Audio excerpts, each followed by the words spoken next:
Hello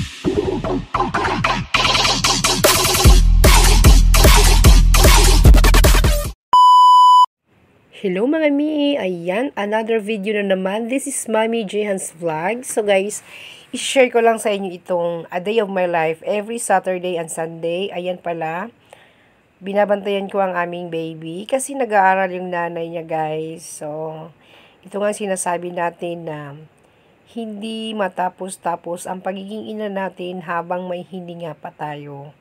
At payo ko lang sa mga anak dyan, sana isipin nyo lahat ng mga bagay na pinapasok nyo sa buhay, kung ano ang magiging resulta at kahihinatnan.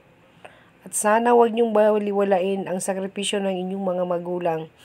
Kasi hindi nyo alam kung gaano sila nag-alala habang kayo ay nagpapakasarap sa buhay sa mga bagay-bagay na pinapasok ninyo. Isang payo mula sa isang magulang. So guys, ito nga sinasabi na yung pagiging nanay, hindi talaga siya natatapos hanggang mahininga pa tayo. So sana, sa mga anak dyan, sana mag-aral kayo ng mabuti, magpakabait kayo.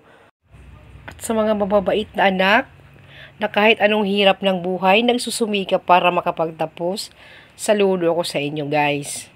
Saludo si Mommy Jehan sa inyo. So, yun lang guys ang masasabi ko for now. Sana, yung mga nagkakamali, huwag kayong mawalang pag-asa. May oras pa para bumawi at bumangon guys. Kasi lahat naman tayo nagkakamali, di ba? Bawat pagkakamali ay natututo tayo. Sana lang natututo tayo.